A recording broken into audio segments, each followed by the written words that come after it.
আসসালামু আলাইকুম। কেমন আছেন আপনারা? নাদিরাজ কিচেনে আপনাদের সকলকে জানাই স্বাগত। আজকে এসেছি আবারও একটি নতুন ভিডিও নিয়ে। আজকে বানাবো পাকা আমের পুডিং বা রিপ ম্যাঙ্গো পুডিং। বাড়িতেই কিভাবে সহজেই অল্প কিছু উপকরণ দিয়ে এই পুডিং বানিয়ে নেবেন সেটাই আজকে আমি আপনাদের দেখাবো, যেটি বাচ্চা থেকে বড় সবাই খুবই ভালোবাসবে। তো প্রথমেই আমি এখানে নিয়েছি 2টি পাকা আম। আমি এখানে হিমসাগর আম ব্যবহার করছি, আপনারা যে কোনো প্রকারের আম ব্যবহার করতে পারেন। আমগুলিকে প্রথমে টুকরো করে কেটে নেব। আমগুলিকে কেটে নিয়েছি। এবার একটি মিক্সার জার নিয়েছি, জারের মধ্যে আমের টুকরোগুলিকে দিয়ে দিচ্ছি।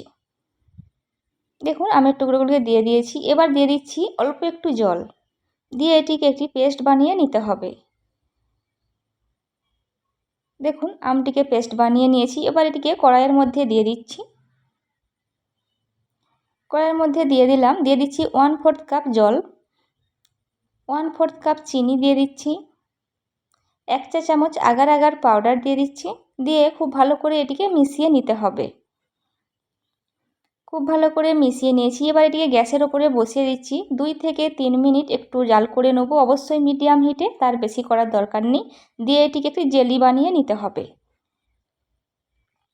একটি পাত্র নিয়েছি, যে কোনো প্রকারের পাত্র আপনারা নিতে পারেন। আমি একটি ট্রে নিয়েছি, ট্রের মধ্যে আমি এই জেলিটাকে সেট করে দেবো।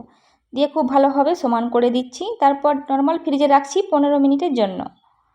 15 মিনিট পর আপনাদের দেখাচ্ছি। দেখুন খুব সুন্দরভাবে বসে গিয়েছে। এবার আমি এই জেলিগুলিকে ছোট টুকরো করে কেটে নিচ্ছি। আপনারা আপনাদের পছন্দ মতো শেপ দিয়ে নিতে পারেন। দেখুন কতটা সুন্দরভাবে জেলিটা সেট হয়ে গেছে। এবার আপনাদের এর লেন্থটা দেখাচ্ছি। দেখুন ঠিক এইরকমভাবে আপনাদের জেলিটাকে কেটে নিতে হবে। এবার 500 ml দুধ নিয়েছি, নর্মাল দুধ নিয়েছি, গ্যাসের উপরে বসিয়ে দিয়েছি। দিয়ে দিচ্ছি আগার আগার পাউডার 1 চা চামচ। এখনও আমি গ্যাসটা অন করিনি। চিনি দিচ্ছি 1/4 কাপ। দিয়ে খুব ভালো করে এটিকে মিশিয়ে নিতে হবে। তারপর আমি গ্যাসটিকে অন করে দিচ্ছি। একটি এলাচ দিয়ে দিচ্ছি। 1 থেকে 2টি এলাচ দিলে আগার আগার পাউডারে যে হালকা গন্ধ থাকে সেটা আর আসবে না।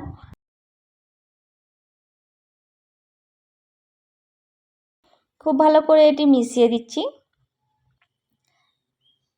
মিডিয়াম ফ্লেমে এটিকে 3 থেকে 4 মিনিট জাল করে নিচ্ছি। দেখুন একটু ঘন হয়ে এসেছে, খুব বেশি ঘন করার দরকার নেই, অল্প একটু ঘন করলেই হবে।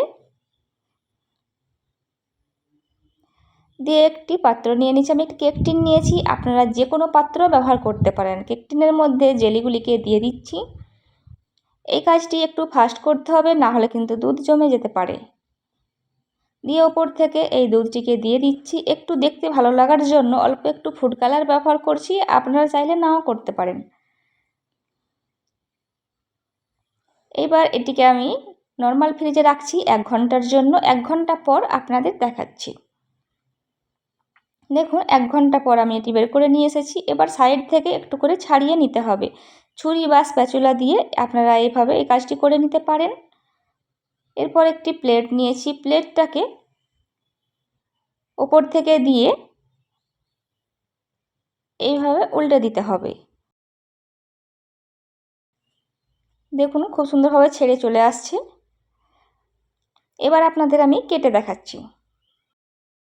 পুডিংটি খুবই সফট হয়েছে আর খেতেও হয়েছিল অনেকটা মজার।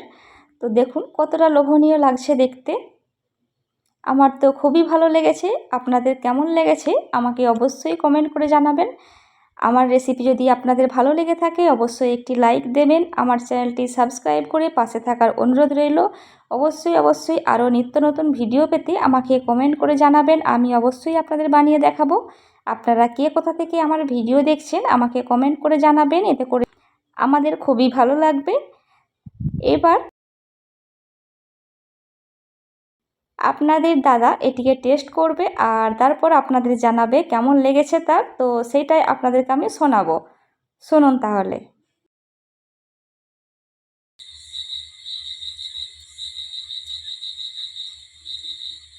খুব সুন্দর হয়েছে, ভেরি টেস্টি, খুব সুন্দর, ভেরি নাইস।